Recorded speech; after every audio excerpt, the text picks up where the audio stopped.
and welcome to the Guanabara Bay, the land of the Tupinambás people.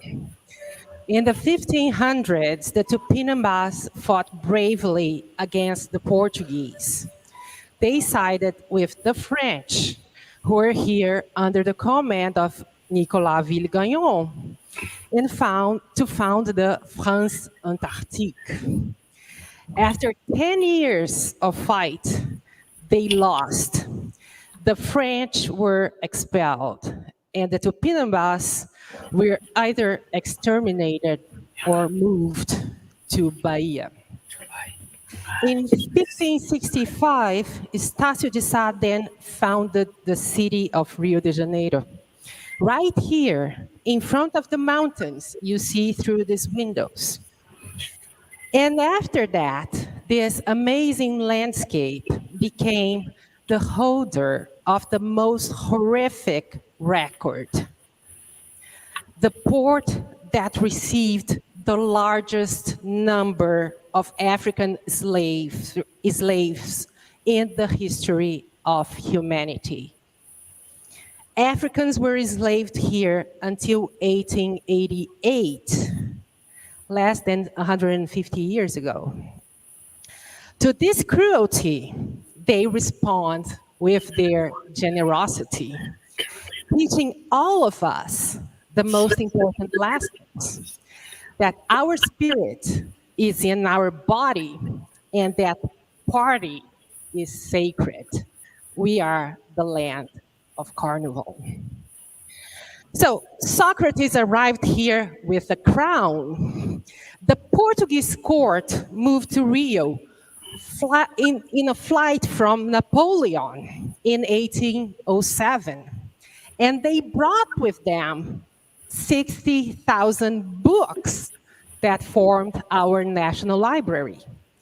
Among them, Ficino's 1551 translation of Plato's work, and 1578 Stephanus bilingual edition. We never let Portugal take them back. So we have them.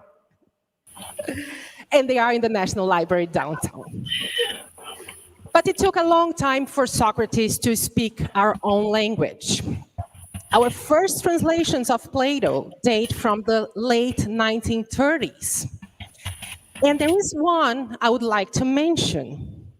In 1955, philosopher Maria Lacerda de Moura offered us the first Brazilian translation of Plato's Apology of Socrates.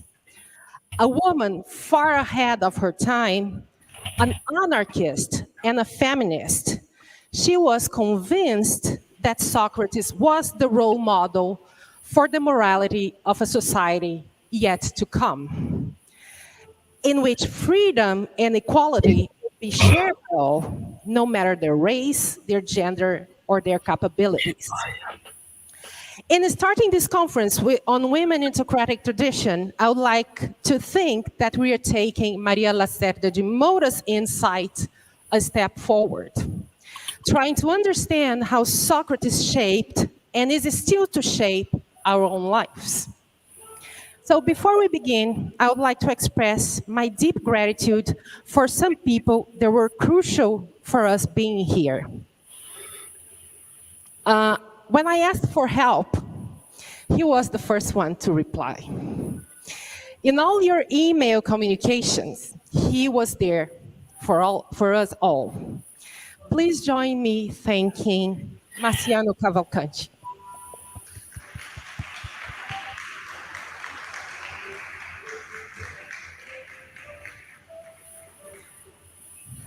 Our team in supporting you during this couple of days is made out of women philosophers.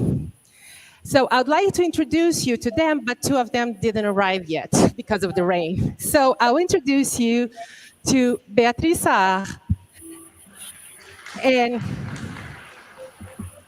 Luciana Chacha. You can count on them. Count on them for all your needs, please. So this has been from scratch a Latin American initiative, which would not be possible without the best Argentinian friends. Claudio Marcico, Rodrigo Ilharaga. This was your idea.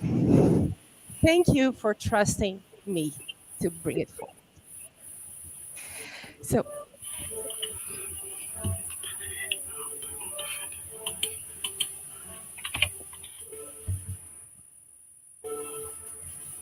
So, my special thanks today go to, will be expressed as an introduction to our opening speaker. I could introduce him as the translator of many Socratic dialogues to Hebrew. I could also introduce him as the author of Apologizing for Socrates, or the co-editor of Plato and Xenophon, Comparative Studies. But today, I will not do it. Today, I'd like to express all my gratitude for this exceptional human being, who from the beginning was a supporting pillar of this project, caring and helpful to all my questions and suggestions. More than anything, I'd like to introduce you to this exceptional human being who told me that he would give this talk, even when his 4 sons are gone to fight in the army. My dear colleagues, the president of the International Society for Socratic Studies, Gabriel Danzig.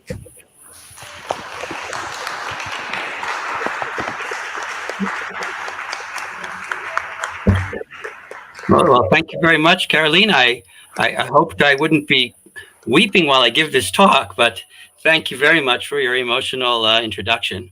And thank you to all of you for being here. After hearing your introduction, it's hard for me not to make one slightly political comment, which is that you're in Brazil and I'm in the hills of Judea. People dispute whose land this is today, but in the ancient times, the people of this region were Judeans and they spoke Hebrew. I'm very sorry indeed that I'm not able to be there, and I'm even more sorry about the cause of that. We're going through a very difficult time, and I'm grateful to all my friends and colleagues who have reached out with warm wishes.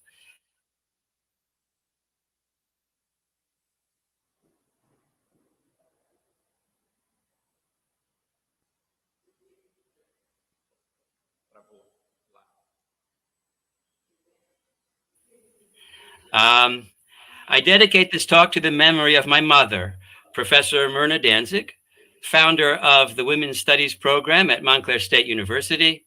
She gave me my first introduction to Socrates and to women's studies. Like Socrates, I have followed my mother's profession. In this paper, I explore various ways in which Socrates challenged traditional gender role distinctions in ancient Greece, both in his teaching and in his personality and behavior. I start with the teachings. As is well known, in the Republic, Plato's Socrates denies any essentialist difference between men and women. Can you hear me? Can you hear me? Yes, Gabriel. I just getting the microphone. You were interrupted for a second, but now you're back. Okay. In the good society that Plato envisions, the accepted gender role distinctions of ancient Greece are erased, and the institution of the family, which was based on those distinctions, is eliminated. Socrates envisions a society in which all individuals are eligible for all roles. His claim was that biological differences between men and women are as significant as the difference between a bald man and a man with hair on his head. They have no effect at all on the crucial thing, which is being fit to perform the tasks needed in the city. This does not make him a modern feminist. Socrates' proof that women and men have the same nature is based on the fact that, as a rule, women are weaker and less capable than men in every way. If two things differ by nature, as for example, a spoon quivers from a fork, then each of these two things will be better than the other in performing some function. The fact that there is no area, according to Plato, in which women excel men, not even cooking and weaving, traditional women's tasks, demonstrates paradoxically that women do not have a different nature from men. Socrates' point is that the inference from weakness to a difference in nature is a false inference. Despite the unflattering basis of this argument, this rejection of the social construction of gender roles as it existed in ancient Greece is an extraordinary and, as far as I know, unparalleled achievement in the ancient world.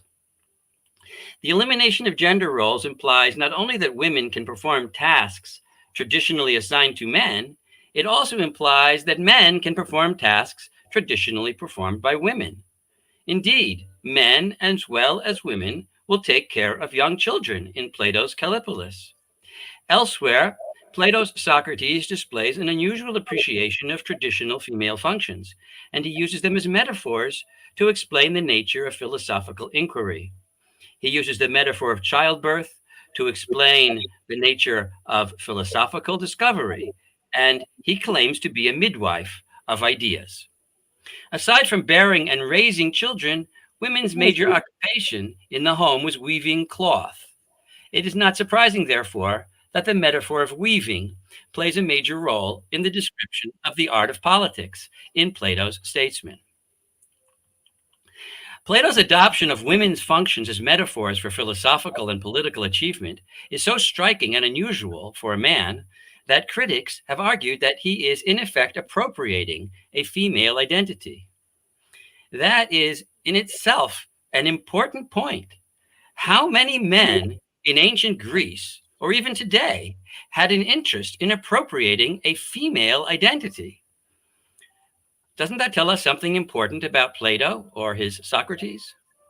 Critics point out, however, that Plato regards the metaphorical midwifery, giving birth and weaving, that men can perform as having greater worth than the literal, corporeal functions that women perform. That is true. Plato does see philosophy as having a higher status than giving birth. I don't think Xenophon would necessarily agree with that, but there are probably many other people, including some in this audience, who might agree. So the problem is not Plato's high regard for philosophy. Lots of people have that. What bothers critics is that Plato uses terminology associated with women's experience to refer to the experience of philosophy. I will return to this point below. The accusation of appropriation is usually aimed at Plato, since he is the one who developed the analogy and gave it such philosophical significance. To my mind, it makes no sense to accuse Plato of appropriating the notion that philosophy is a form of giving birth, since he attributes this notion to a woman. How can Plato have appropriated the idea if he invented it himself and then went and attributed it to Diotima? Not only is Plato the one who developed the notion, he makes it clear that Socrates is inventing the speech that he attributes to Diotima, because he refers in that speech to the theories of Aristophanes, as well as those of everyone else in the room. Rather than appropriating women's ideas, a stronger case can be made that Plato and his Socrates is attributing these ideas to a woman, which is the opposite of appropriating another's ideas for oneself. The fact that Plato's Socrates attributes his theory of Eros to a probably fictitious woman does not mean that Socrates is not indebted to a woman for the theory. It just means that he is not indebted to Diotima.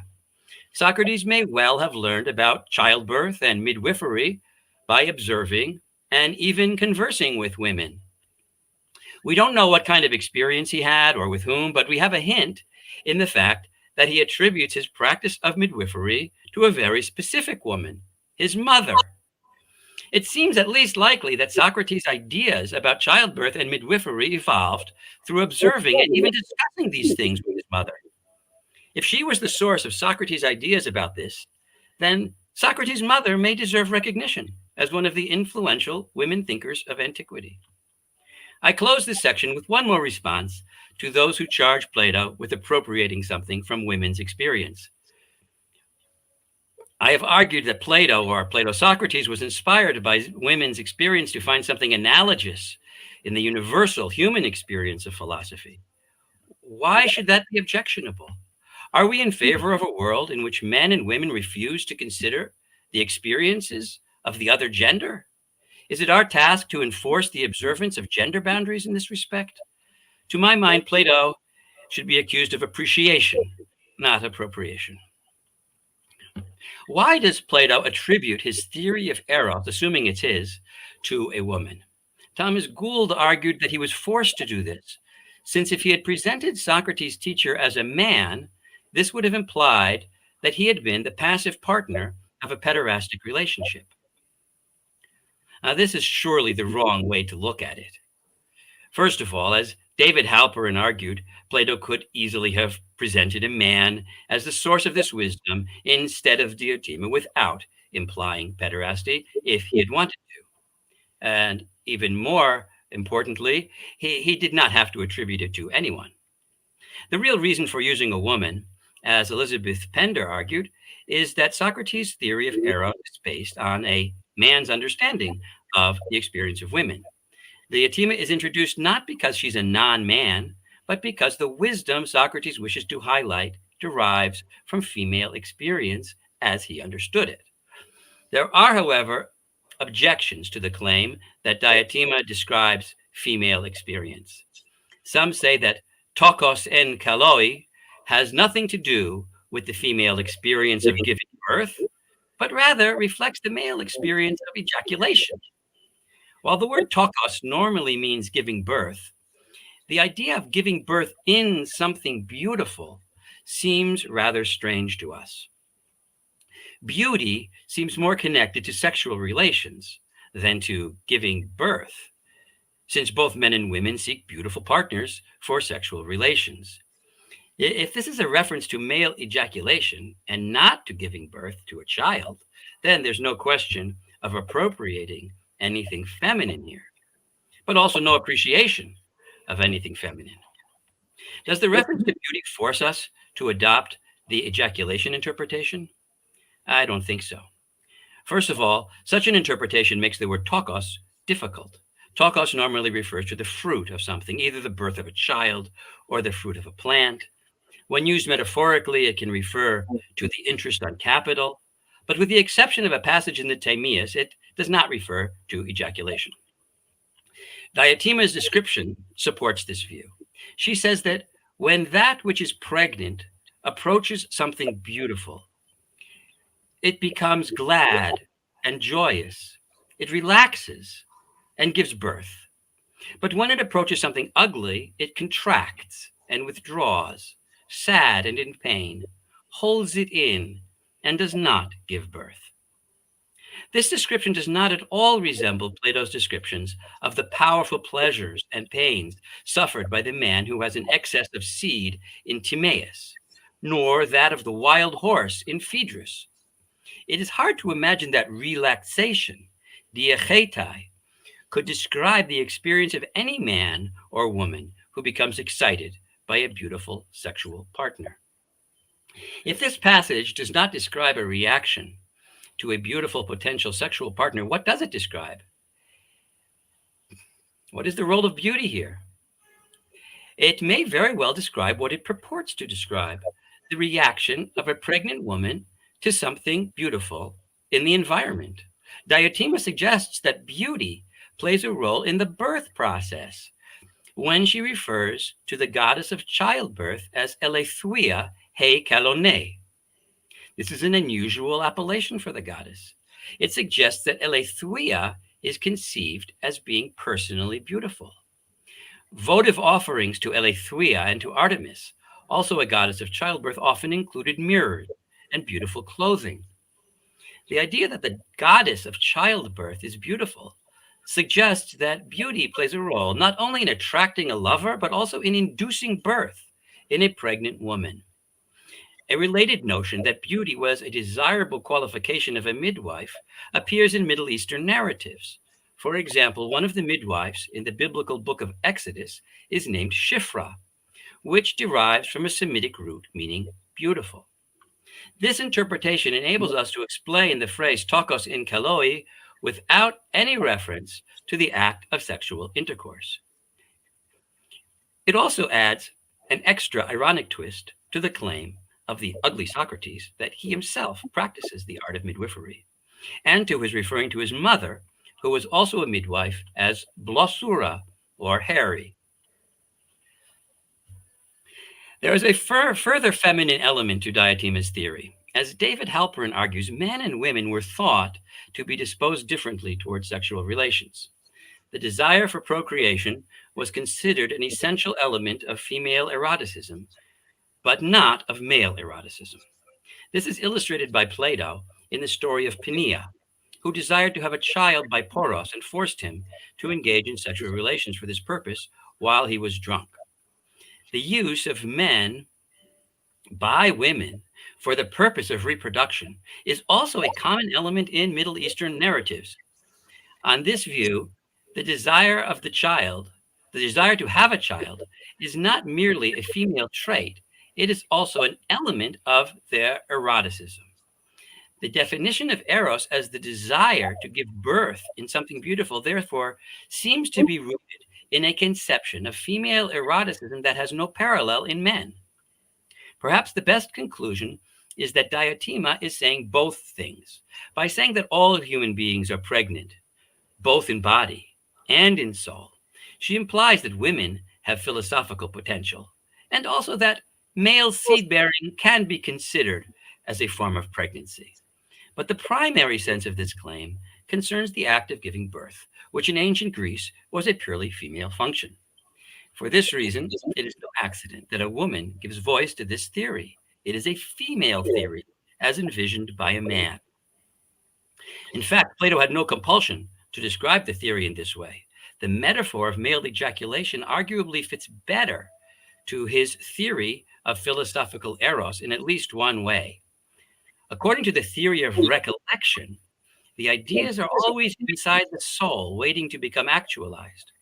While the fetus is brought into being by the prior act of conception, the male seed is always present in the man in some form. So the metaphor of ejaculation fits the theory of recollection better than the metaphor of giving birth, at least in this respect. If Plato had restricted his metaphor in that way, he would not have been appropriating female experience at all. But by the same token, he would not have been showing any appreciation of it either. Why does Plato present this feminizing theory of eros in the context of a male symposium, a context from which respectable women are excluded? I suggest that Plato presents the theory here in order to cast aspersions on the speeches of the misogynistic pederasts who spoke earlier.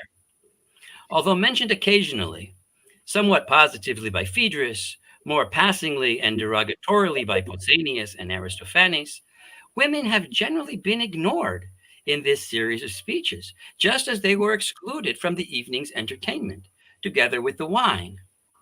Only Socrates recognizes the absurdity of excluding women from a discussion of erotic theory, an emphatically female domain. I take the exclusion of flute girls to symbolically signal the absence of a woman's voice in the ensuing dialogue. It is worth noting that in contrast to the decision to avoid drinking and the decision to speak about eros, Socrates is not said to support the proposal of excluding the flute girls. The exclusion of women has had a disastrous effect on the conversation, resulting in absurd and erroneous theories of eros, which Socrates must correct with his feminizing theory.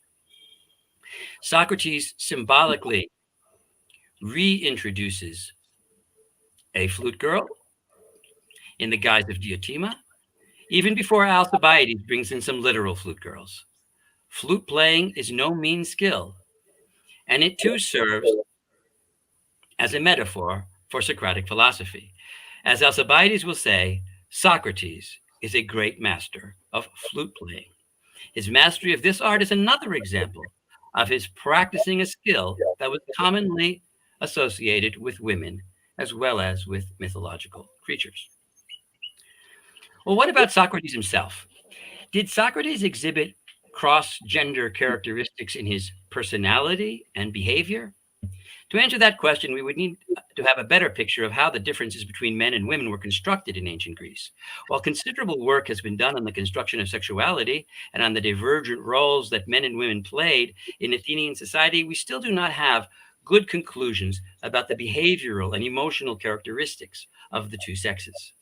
This is not an easy task because, as scholars frequently note, we do not have sufficient records of the women's point of view.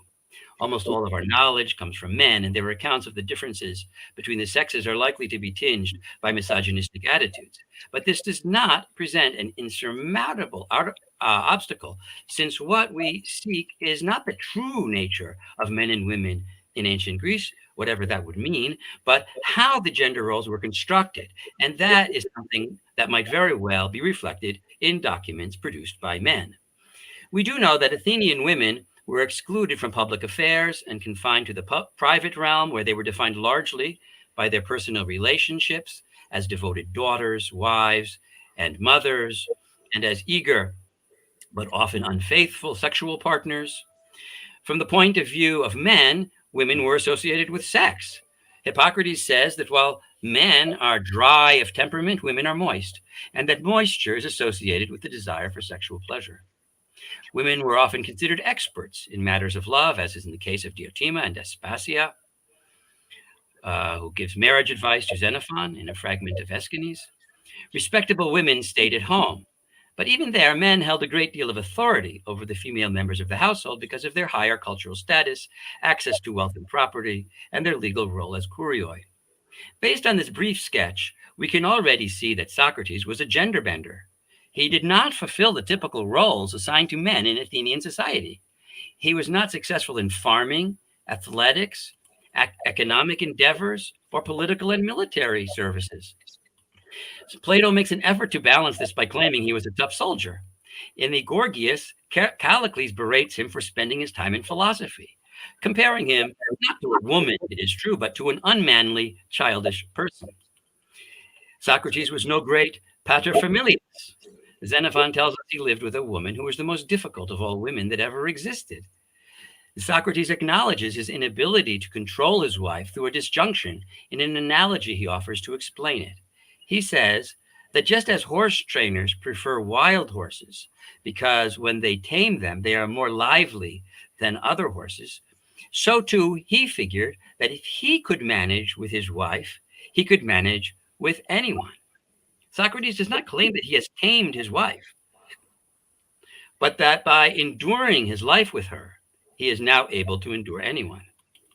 Xenophon presents Socrates, in other words, as a man who failed to train his wife, and seemingly as one who was dominated by her. Not only did Socrates fail to perform well in the areas designated for men, he was also overly involved in the private erotic relationships that were the realm of women. Men who showed too much interest in eroticism, such as Paris Alexander or Agathon the poet, were considered disgraceful. Ares is subject to ridicule for his tryst with Aphrodite, not only because she was a married goddess. Zeus is beguiled by the charms of his own wife and suffers for it. Sexual relations were considered dangerous for men, in part because they involve a weakness associated with women. All our evidence suggests that the historical Socrates was a very erotic person. Plato and Xenophon both attest to the fact that he looked like a satyr. In Phaedo's Zopyrus, a physiognomist proclaims that Socrates is obsessed with erotic desires. When everyone laughs at this, Socrates acknowledges that it's true, but he says he's overcome his nature through great effort. Socrates claims that the only thing he understands is eros, and he runs around after beautiful young men such as Alcibiades, Phaedrus, Charmides, Meno, and others. In Symposium, he's involved in a lover's triangle or quadrangle that includes Aristodemus, Agathon, and Alcibiades. He's also involved in a lover's spat, both here and in Xenophon's Symposium. These are very unusual behaviors for a respectable Athenian man. Plato devoted two of his major compositions, the Symposium and the Phaedrus, to explaining and justifying Socrates' erotic behavior. Even Xenophon, who generally sees eroticism as a distraction from serious business, allows Socrates to say that he's always in love with someone and portrays his intellectual, a non sexual, seduction of Euthydemus. All three of these Socratic writers deny that Socrates had sexual relations with any of his young companions, but they would not have had to make that argument if there were no suspicions about it. On the historical plane, Socrates' randy appearance and well known interest in spending time with beautiful young men contributed significantly to his trial and execution on the charge of corrupting the youth. In Plato's Symposium, Socrates famously bathes and dresses up in sandals for his meeting with Agathon. This was a tactic used by women. For example, Hera bathes and dresses up, including sandals, in order to seduce her husband Zeus in the Iliad. I know of no other male figure in Greek literature who announces that he's made himself beautiful for a visit to another man or a woman. In a society where beauty was associated with women, Socrates' attempt to make himself beautiful is a feminizing act.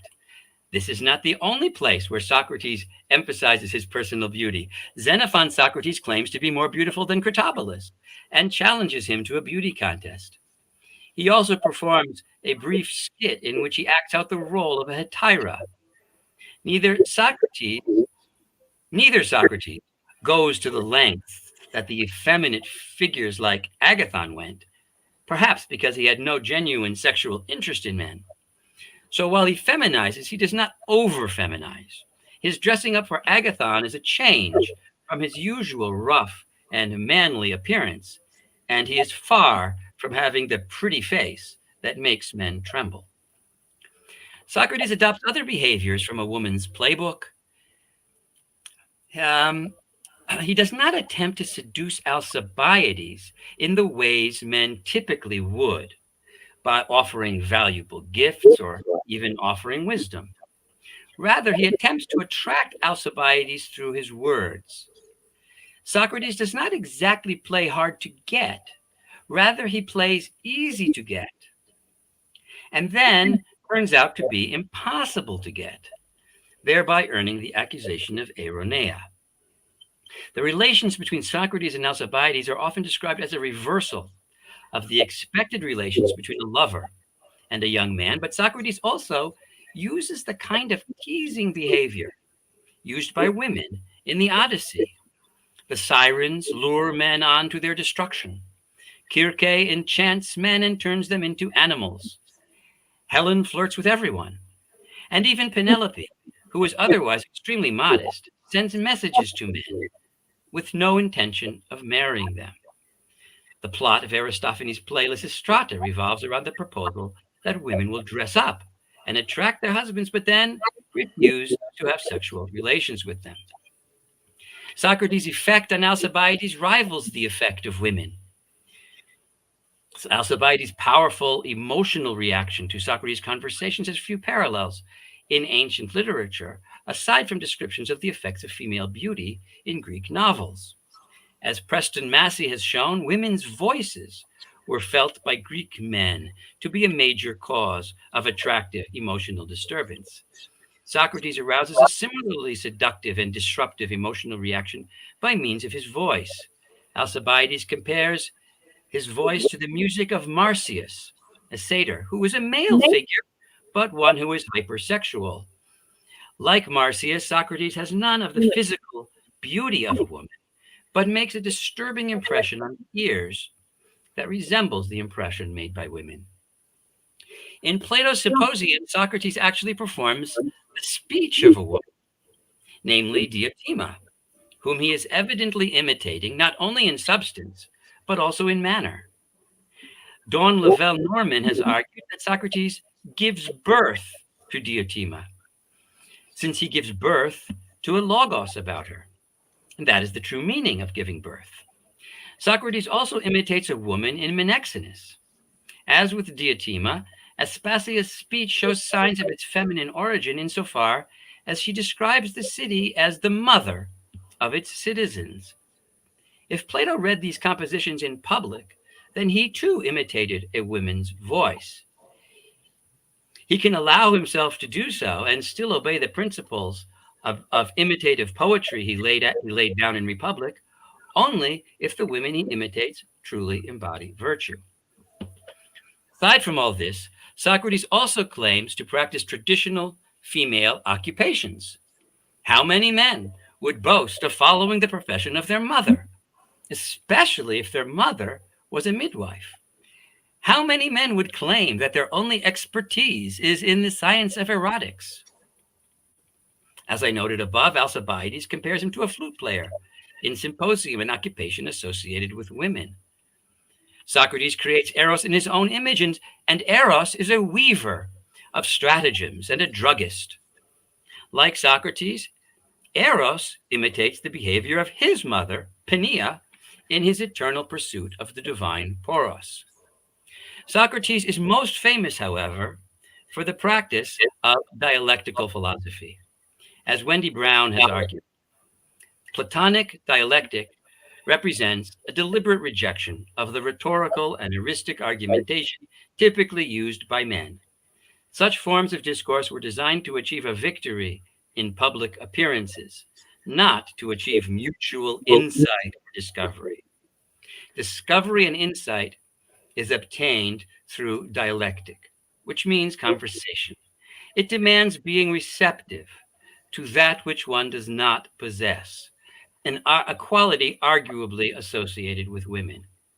Socrates' attempt to transform verbal battles into private, personal conversations represents a rejection of the behavior of men in the public sphere. His ability to persuade, highlighted more in Aristophanes than in Plato, recalls the words of the character Euripides in Aristophanes' Thesmophoria Zeusai. When you speak, says Euripides, see to it that you speak cleverly and persuasively, like a real woman. Socrates' use of eironeia in argument also has a feminine quality, insofar as he feigns more interest and admiration for his interlocutors than he really has. As Agnes Collard has argued, Socrates' use of dialectical or conversational philosophy is an expression of love. Given the fact that homoeroticism does not allow for sexual intercourse in Plato's view, the conversations that Plato depicts provide the form and substance of a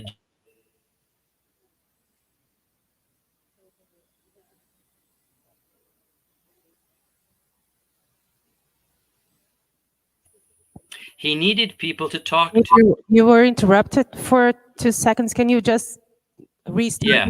2 seconds before? I think I paused for that. I said that Socrates loved conversation. He needed people to talk to, beautiful young people, sunergoi for philosophy. He used philosophy as a means to achieve a genuine meeting of minds, a synousia. The desire for conversation was not a typical male quality and was ridiculed in ancient Greece. In contrast to men, women were thought to talk a lot and to talk a lot about love. Unusually for a man and for a male philosopher, Plato's Socrates conducts 3 dialogues on love, and neither Xenophon nor Aristotle follows this pattern. I have a section on Xenophon that I wanted to say, but I don't think there's that much time left.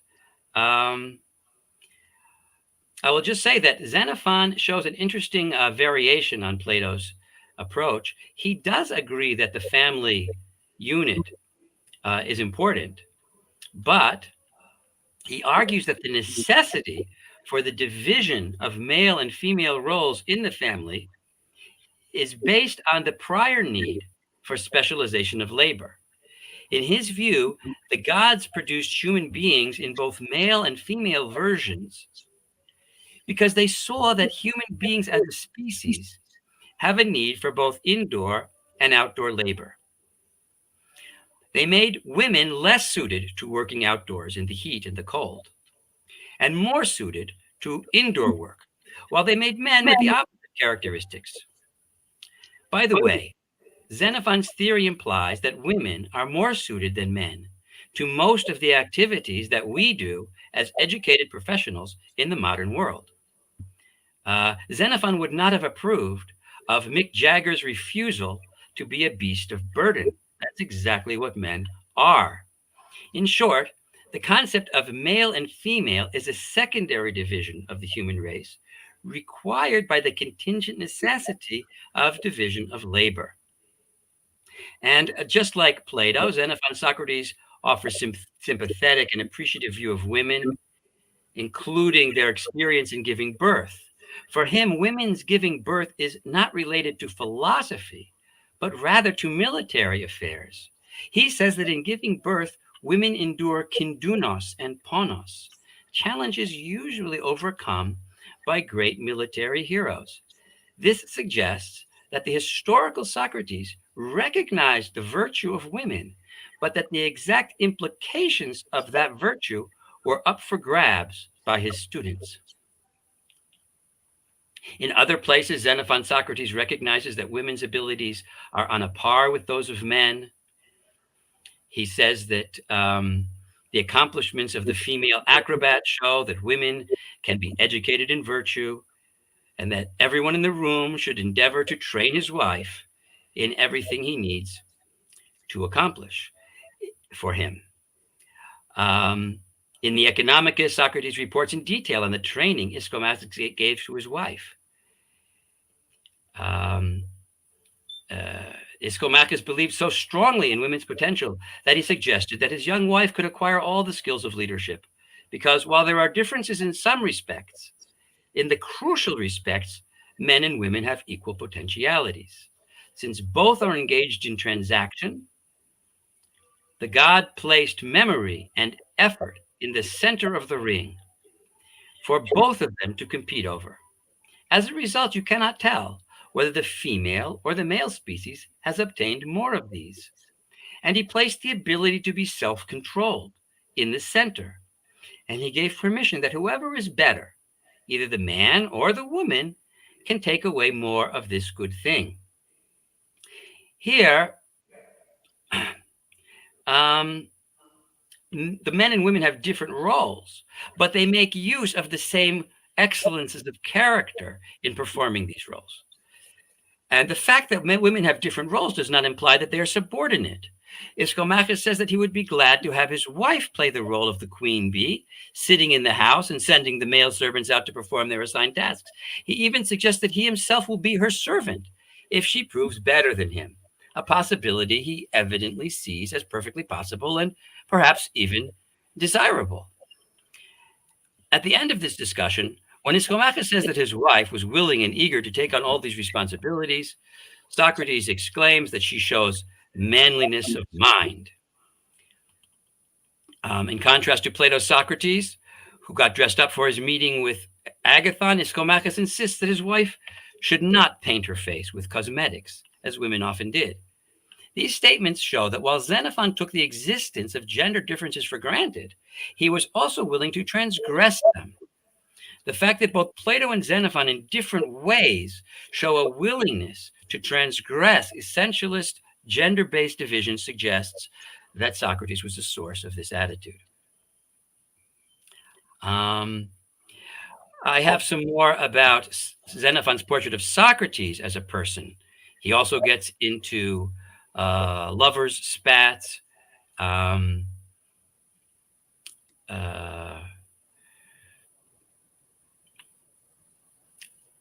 have opined at the and he also imitates at hetera in chapter 8.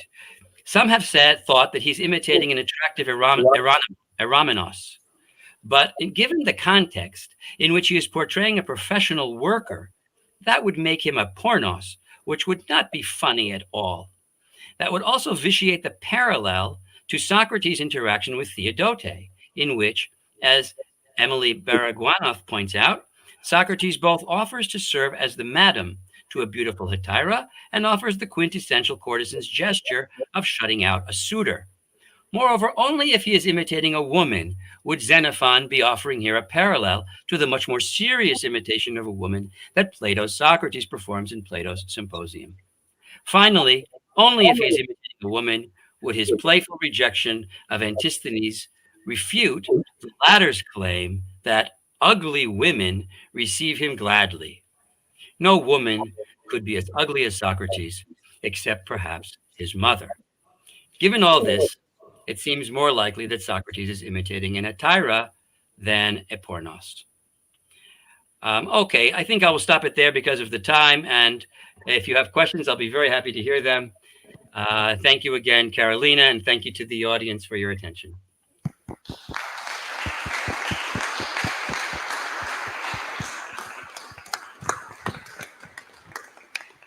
Thank you so much, Gabriel, for this opening talk with all these themes that we are going to hear about. I think he touched most everything we have to say on women in Socrates. So it's up to you now for questions. I have Nick, someone else, G. I'll wait for another session. So Nick, go ahead. Every question has to be in the microphone so Gabriel can listen to, okay? Hi, Gabriel. It's Nick. Hi. So I just have a question of really puzzlement. In your account, you depict as a kind of feminizing feature of the figure of Socrates that he's characterized as being so very erotic. But what I'm remembering from the sort of different Socratic's response to the characterization of Socrates as being so heavily eroticized, they don't compare him to a woman, they compare him to a satyr. And when I'm sort of trying to picture that, and I think about vase paintings of satyrs, they don't seem to me feminized. They seem to me to be sort of excessively masculinized. They're always epiphalic. They're always chasing around women to rape them. Their features are really sort of crude caricatures of sort of masculinity. So to me, I'm not seeing the feminizing of this eroticism so much as the satirizing, but that turns him into something sort of other than human, something different. I just wondered if you had more to say about that. It would obviously, my thesis would be a lot stronger if they directly compared him to women in this respect. And to directly compare him to a woman might not be the best way to praise him in a misogynistic society. Furthermore, Socrates looked like a satyr. I mean, this was obviously part of the aspirations of part of the negative view of Socrates was that he was this sexualized mythological creature. Was he really a satyr? I mean, he was probably really was eroticized. That's really my point. My point is not that he was really a satyr, but that he was really eroticized, and that eroticism was connected with women, or was, when it was connected with men, was generally considered disgraceful. So the fact that his students would present him, the sexual aspect of him in a positive way, of course, always denying that he actually had sexual relations, I think it has some connection to the generally, atypical view of Socrates as somebody who doesn't really fit in to the standard expectations of his time. So it's a weaker point then. I'm not claiming that he was actually being compared directly to a woman, but that this comparison to a satyr sets him outside of the normal, acceptable masculine role.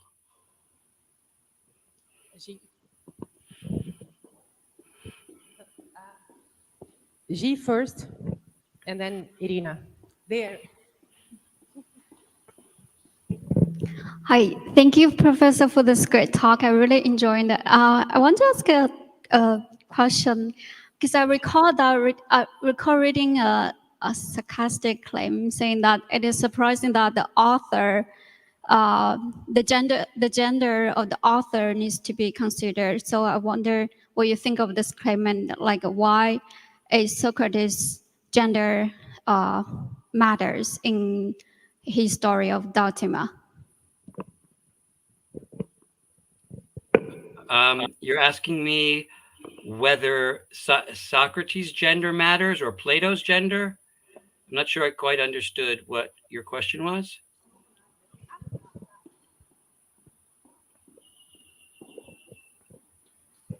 Not whether, but why? Like why Socrates' gender matters?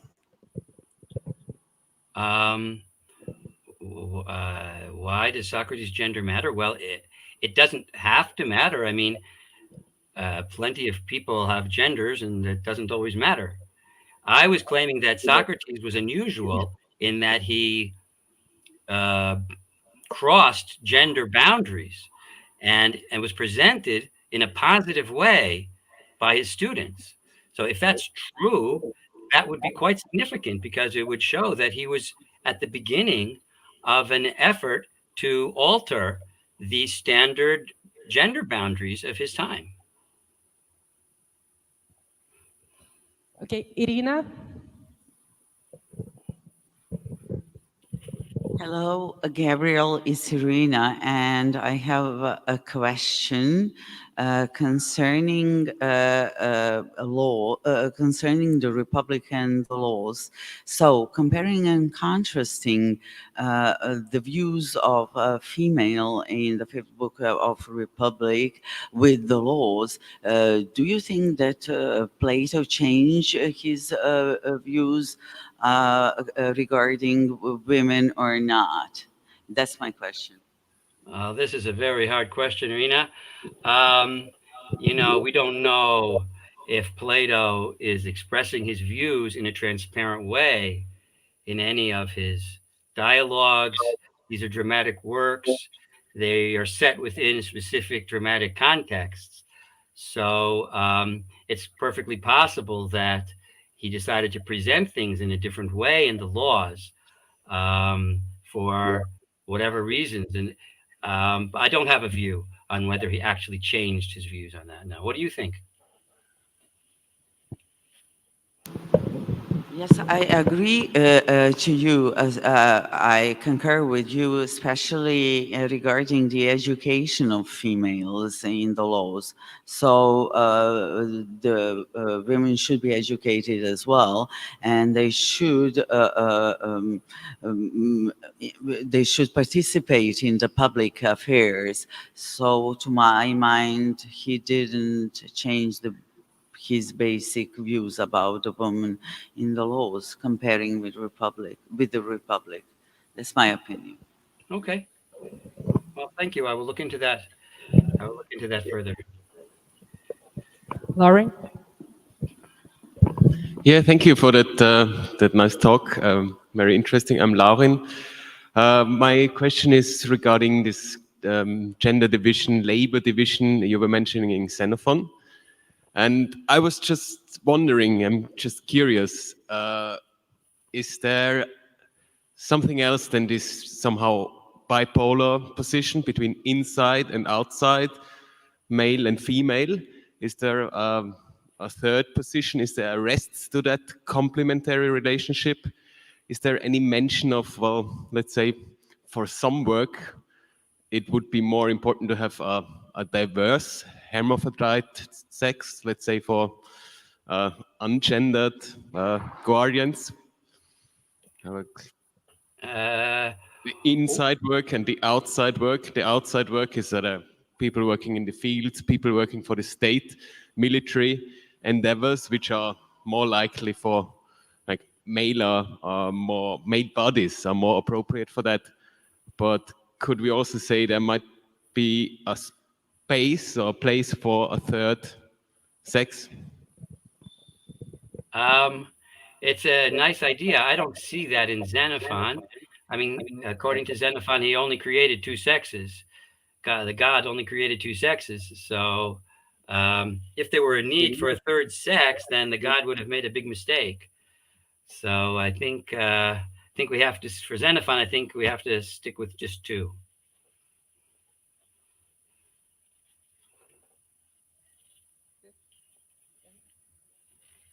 Okay, we have no. To specify again, so you don't know any mentioning of a third sex or of a evaluation of that. Also not in Xenophon, but maybe in the Republic. Or... I mean, you've got three kinds of people in Aristophanes in the Symposium, but no, I don't know of any third sex in Xenophon or in the Republic. And if someone knows about it, please let me know. Okay, I have Rodrigo Ilharaga wants to make a quick comment on this topic. He asked me to, and then we have Flora and Camila. Hi, sorry, Gabriel, Rodrigo here. What about the eunuchs in Cyropedia 8 that appear to have some traits that are from female feces, but also from his original gender or biological sex? I mean, yes. we can think the eunuchs like a third way, not gender, of course, but something in between. Sorry, just jump in. Thank you for that, Rodrigo. That's a fascinating thought, and you're absolutely right. Of course, Xenophon writes a whole section on the incredible virtue of eunuchs. He thinks that they're very loyal and still very strong, like men. I'll think about that more. Thank you very much for that comment. Okay, Flora and then Camila.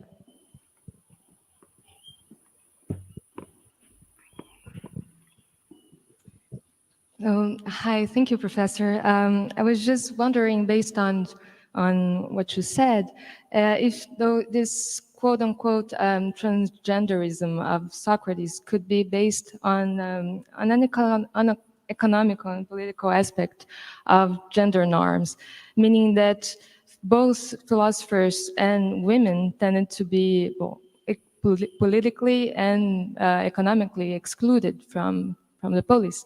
So this alliance could be a meaningful one in this sense too. What would you say about this? Thank you. Yeah, I mean, I think that's right. I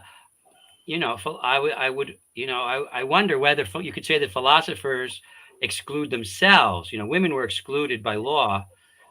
The philosophers weren't excluded by law, but you might say that they're excluded by nature, in the sense that they don't have the interest or desire for participating in these other areas. So maybe this is what, I don't know if this is what Rodrigo was hinting to, but in a sense that philosophers might be a kind of a third form of being. That's a very interesting idea. And of course, it fits with the fact that Socrates was not sexually involved with any of the young men that he met, although he was sexually involved with his wife. I mean, we know that because he had some children.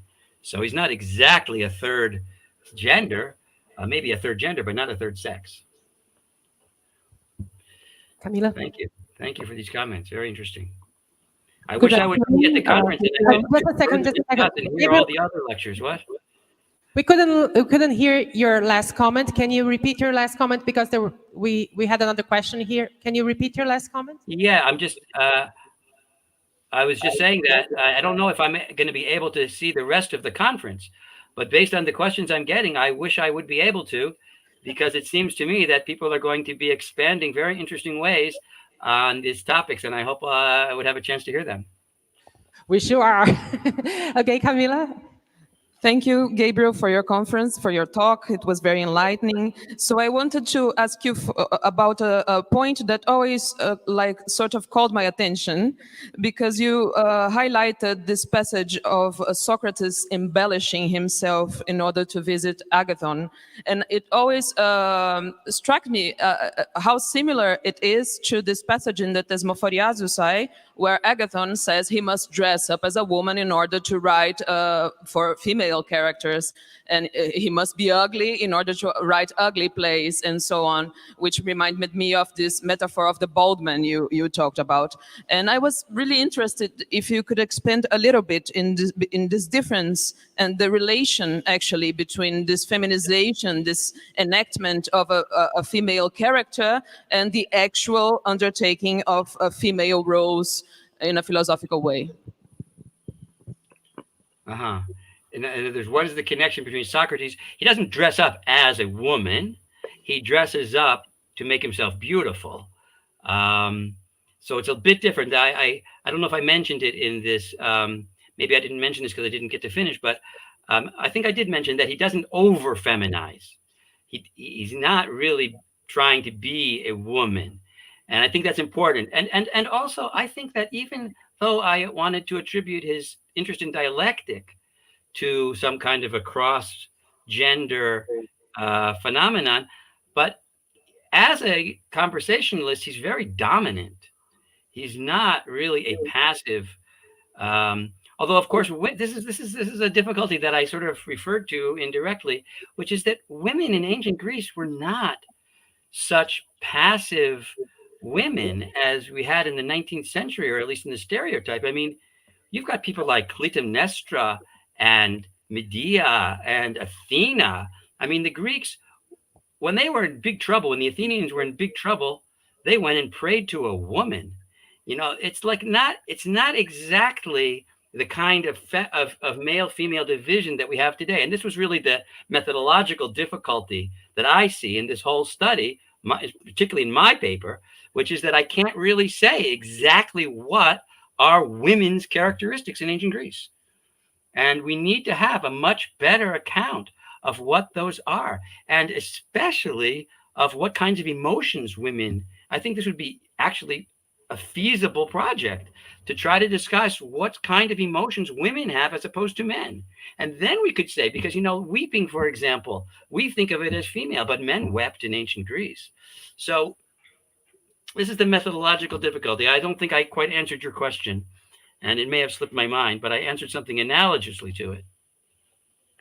Can you remind me of your question? No, we are running out of time, Gabriel. Okay. I would like to thank you. I'd like to ask everyone to join me in thanking Gabriel. Thanks to all of you. I really appreciate the opportunity to speak to you.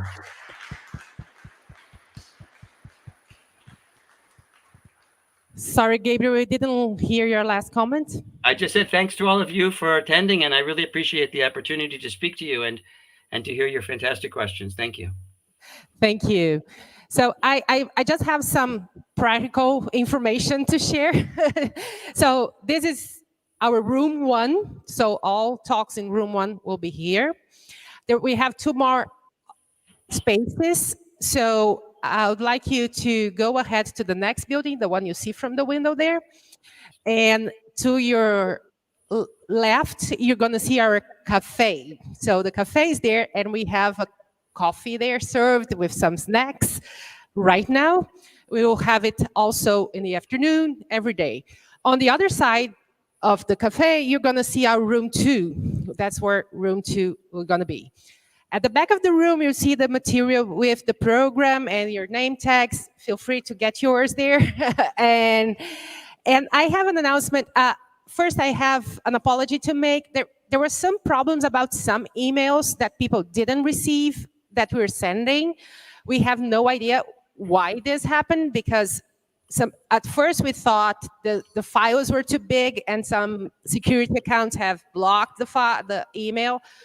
But then at the end, we reduced the files and people didn't receive. It was not in the spam. So, but if you didn't receive our message, just let us know, and we're trying to make sure you received a message. We have sent information on a book we want to do after this, and everything else that regards, you know, Rio, what to do. So if you didn't receive this message, let us know and you'll see what we can do. And we had a last minute change in the program just this morning. So if you have your program, you can look at the program for this afternoon. So in room 1, the first presentation will be Maribel Ramirez, and she's not giving her talk. So what we decided to do is that this session will begin with Florencia Castroposi and with Vania Silva, so they're gonna go up, and then we would have this empty space here. So what we're doing then is to have the coffee break earlier, so it's at 3:30. So in case you didn't have lunch, you can eat during the coffee break. At 3:30 is gonna be an early coffee break. And we'll have a little bit more time to our special session afterwards. So the special session will begin at 4, and it will end at the same time, okay? So at 6, we'll have our last speak. Was this clear? Did everyone, if you have any doubts, we sent out a message about this morning too, but since communications are always a little bit problematic, and if you have any doubts, ask our team. Our team will be around asking some of you to sign some receipts that we need to do some bureaucracy. And so they will approach you just to ask for your signature. And that's it. So just go ahead and have a coffee, and welcome you all. Thank you, Gabriel, once more. See you later.